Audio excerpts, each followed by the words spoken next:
J'aimerais parler de toutes les possibilités qu'on a pour pouvoir partir à l'étranger, que ce soit pour un emploi, pour les études, pour du volontariat, pour même du tourisme, parce que je sais que c'est quelque chose que beaucoup veulent faire aujourd'hui, partir en voyage, partir à l'étranger, apprendre des langues, tout ça. C'est pas toujours accessible parce que ça coûte assez cher, mais là je vais parler de toutes les opportunités que vous pouvez avoir en tant que jeune, et même ça va jusqu'à 30 ans.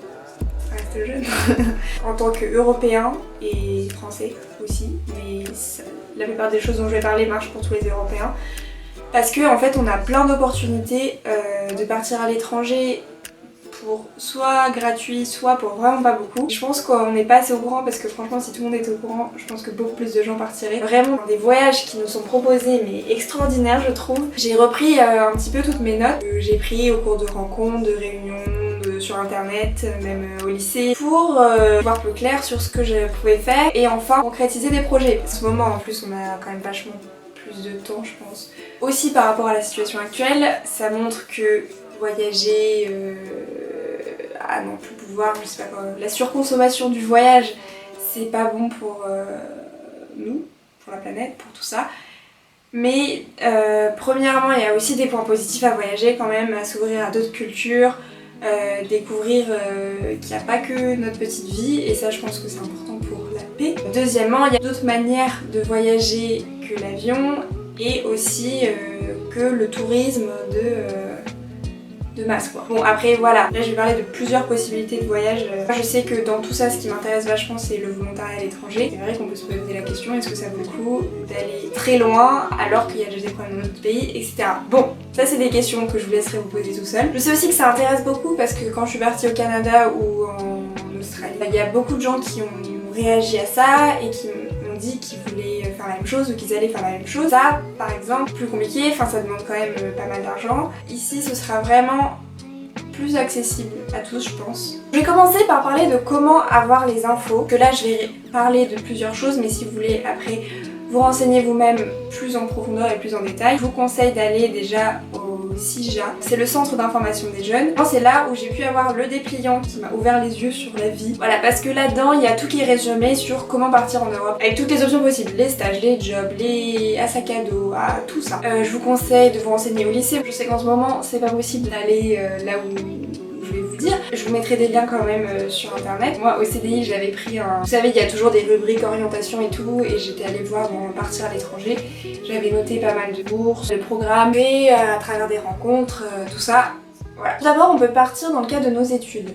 Donc dans le cadre des études, je pense que c'est là où on connaît le mieux parce qu'il y a Erasmus qui est quand même assez connu. C'est possible entre la 2e et la 5e année de faire une année à l'étranger dans la plupart des universités. Donc moi je vais vous parler de ce que j'ai retenu et c'est vrai que du coup j'ai mis plutôt... Ce qui m'intéresserait le plus pour l'instant en ce moment c'est le volontariat. Donc je voulais vous parler du Corps européen de solidarité parce que moi c'est vraiment ce qui a retenu le plus mon attention et que je trouve assez incroyable comme programme. En fait vous choisissez une mission, il y a plein de missions sur des thèmes différents dans toute l'Europe. Vous en choisissez une, il faut remplir un dossier, etc. Mais une fois que vous êtes pris, ils payent le transport, le logement, la nourriture et vous avez même des indemnités sur place pour votre propre plaisir. Donc vraiment, que demander de plus? Ensuite, durant l'année, il y a 2 séminaires où vous rencontrez tous les autres volontaires du pays. Donc non seulement ça vous fait voyager, en plus pendant l'année, vous rencontrez des gens du monde entier, donc après vous avez des contacts partout pour aller où vous voulez, c'est pas mal parce que ça vous fait déjà un logement à pas mal d'endroits si vous dormez chez les gens que vous avez rencontrés. Et en plus ça vous permet donc d'être à l'étranger sans frais et de vous investir dans un projet qui vous tient à cœur parce que vous avez vraiment pas mal de choix. Il y a dans l'humanitaire, dans l'éducation et j'aime vraiment le faire. Si je le fais, je pense que ce serait en prenant une année de césure. Il y a 2 autres dispositifs de l'Union Européenne que je trouve assez géniaux. Alors déjà il y a Erasmus+, échange de jeunes, bénévoles ça s'appelle. C'est aussi organisé par Erasmus+, mais vous pouvez le faire n'importe quand, je crois qu'il faut juste avoir 18 ans. Ça dure entre 1 et 2 semaines, vous êtes avec plusieurs personnes de 18 à 30 ans et sur ce temps-là vous allez réfléchir à une thématique en rapport avec l'Union Européenne. Il y a les offres qui passent sur Facebook et c'est gratuit, enfin non, c'est une participation entre 25 et 50 euros. Donc franchement je pense que ça va, c'est pas très cher pour partir après Ça peut être soit en France ou à l'étranger. Celui-là, je suis pas hyper renseignée, mais je me dis que ça peut être pas mal déjà pour rencontrer des gens qui viennent d'autres pays et en plus réfléchir à des thématiques, tout ça si ça vous intéresse. Voilà. Et ensuite, le troisième truc qui là est du bénévolat, celui-là, j'aimerais tellement le faire d'ici peu, c'est les chantiers de jeunes bénévoles. Il y a des projets pour le coup dans le monde entier. Alors, il y en a qui sont payants, d'autres non. Et il faut par contre payer le transport. Mais vous verrez après que c'est pas si grave. Sinon en général vous êtes logé nourri, alors le logement ça peut aller jusqu'à des tentes et vous vous faites à manger tout seul mais juste qui vous donne de quoi faire les courses. Mais je trouve que ça peut être une super opportunité pour apprendre à être autonome. Vous êtes aussi avec un groupe de personnes qui viennent du monde entier. Et là, pareil, vous choisissez votre mission, donc ça peut être, ça s'appelle chantier, ça peut être dans la construction, mais aussi rien à voir, ça peut être dans l'éducation, l'écologie, l'art, la culture, plein de choses. Voilà, ça me donne vraiment envie parce que j'ai regardé les projets, mais il y en a tellement partout et c'est, enfin ouais, je trouve ça incroyable et j'aimerais vraiment faire ça. Ensuite, dans les manières de voyager qui sont cette fois-ci des voyages touristiques, j'ai découvert le pass Interflix. Alors je pense que beaucoup ont entendu parler de Interrail. Ah oui, mais tiens, en parlant d'Interrail, pareil l'Union Européenne qui a un programme qui s'appelle Discover EU où il vous offre un pass Interrail.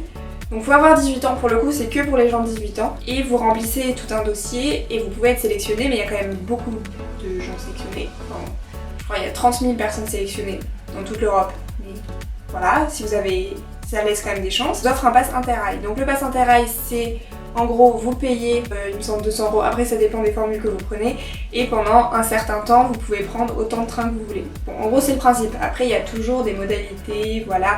Dans certaines villes, il faut payer des suppléments, vous pouvez pas voyager tel jour, mais bon, en gros, c'est l'idée. Pour les inscriptions, c'est 2 fois par an. Là, la période d'inscription, c'était il y a pas longtemps, parce qu'en fait, ça a été annulé à cause du coronavirus, et la prochaine, c'est en mai.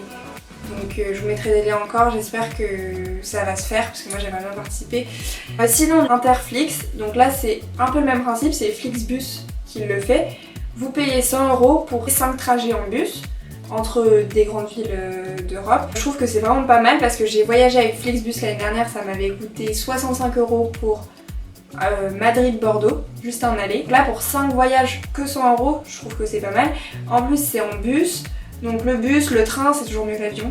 Voilà. Mais j'avais fait une vidéo où je parlais un petit peu de comment ça s'était passé dans le train, c'est celle à Madrid. Alors il y avait une télé, le siège il pouvait se mettre quand même pas mal allongé, il y avait la place. Surtout si vous le prenez la nuit, bah vous dormez. Alors oui, vous allez peut-être être un peu plus fatigué le lendemain, mais moi j'avais plutôt bien dormi. Je pense que ça prend un peu plus de temps. Mais si vous êtes en vacances, vous avez le temps. Évidemment, dans toutes les possibilités de voyage, dans le petit dépliant, il y a plein d'autres options pour partir avec les études, pour trouver des jobs, etc. Même pour le volontariat, pareil, encore une fois, c'est ce qui m'intéresse. Donc c'est vrai que c'est celui sur lequel j'ai fait plus attention. Il y a plein de programmes de volontariat pareil où finalement on n'a pratiquement rien à payer. Moi je vous ai parlé là de ceux qui avaient le plus retenu mon attention. Il y a des conseils pour préparer le voyage, des options, des bons plans un peu logement, transport. On va parler maintenant du financement. Même s'il y en a où la somme qui est à payer reste vraiment minime, ça reste toujours une somme. Donc vous avez plein de bourses qui existent, vraiment j'en ai découvert mais il y en a plein. La plupart des bourses, il faut avoir un projet. Alors il y a des bourses pour les études. Donc là, c'est un projet en général qui est déjà défini vu que c'est pour vos études. Sinon, il y a pas mal de bourses qui sont attribuées où c'est vous qui pouvez choisir le voyage, le projet, pourquoi vous voulez partir. Donc il y en a qui n'ont pas forcément envie de partir pour du volontariat ou pour une structure particulière dans un programme et qui veulent être autonomes et indépendants. Là c'est vraiment bien, mais il faut s'y prendre beaucoup à l'avance pour demander les bourses, etc. Par exemple, il y a la bourse Zelidja qui est vraiment connue. Faut partir un mois minimum, seul, et avoir un projet. Quand je dis un projet, ça peut être... par exemple, j'ai vu récemment un film sur le bonheur où c'était un monsieur qui avait voyagé dans le monde entier, qui avait interviewé plein de gens en leur demandant qu'est-ce que c'était le bonheur pour eux. Bon, ça c'est un projet. Voilà. Après, c'est même pas forcément, ça peut être juste, voilà, pour votre culture, aller voir des musées dans le monde entier parce que vous aimez l'art, j'en sais rien. Je pense que si vous avez vraiment envie de voyager, vous savez ce que vous aimez autant dans le voyage et donc ça doit pas être très difficile de trouver un projet. Mais même si vous n'avez pas de projet, que vous voulez partir avec vos amis, la région peut vous donner, je crois c'est 150 pour la France, 250 pour l'étranger. Et même si ça c'est pas beaucoup, pour un petit voyage entre potes l'été où vous partez une semaine, je pense que c'est toujours bien, c'est toujours ça de donner. Pour le coup vous avez juste après à présenter en fait combien de temps vous partez, comment, ce que vous allez faire chaque jour. Donc voilà, il n'y a pas de projet ou date en particulier. Si vous allez à la plage, bon vous visitez un minimum, mais vous l'envoyez par mail, il me semble, si vous êtes retenu, vous avez un oral, vous pouvez être retenu et il vous donne ça. Et il y a des programmes du ministère des Affaires étrangères et du ministère de l'Agriculture, l'Économie et la Recherche. Voilà, bon, il existe vraiment des tonnes de moyens de se faire financer et qui demandent certes de la motivation parce que ça veut dire qu'il faut présenter le projet en étudiant bien les choses. Ça va pas être on y va puis on décide au jour le jour. Non, il faut prévoir à l'avance. Moi je me dis que finalement ça peut être aussi pas mal d'avoir à faire ça en amont parce qu'au moins ça vous pousse à vraiment creuser la question de ce que vous allez faire. Ça aide à vraiment pousser les choses et à y aller parce que au final, même si on a ces opportunités par exemple, on se bouge pas toujours à le faire et même quand on a l'argent, on se bouge pas toujours à le faire parce qu'il y a toujours un truc compliqué.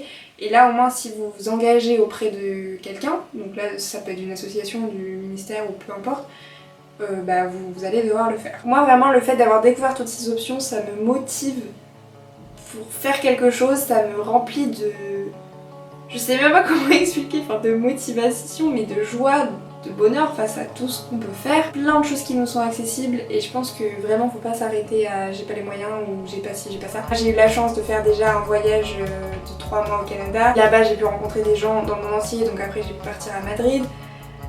Voilà, mais ça se fait aussi de fil en aiguille. Si vous faites un premier échange, l'échange Erasmus, l'échange de jeunes bénévoles. Une fois que vous êtes là-bas, vous rencontrez des gens qui vivent dans le monde entier, et puis du coup, la fois d'après c'est plus simple. Je vous conseille encore une fois d'aller chercher ce petit dépliant et dedans il y a plein d'informations. J'espère que cette vidéo vous motive pour vous lancer dans des projets de mobilité internationale. Si vous connaissez et que vous avez déjà fait des choses en volontariat, dites-le moi parce que ça m'intéresse. Sinon, si vous avez envie de faire certains de ces voyages, de ces projets, etc., dites-le moi aussi. Et voilà. Bye!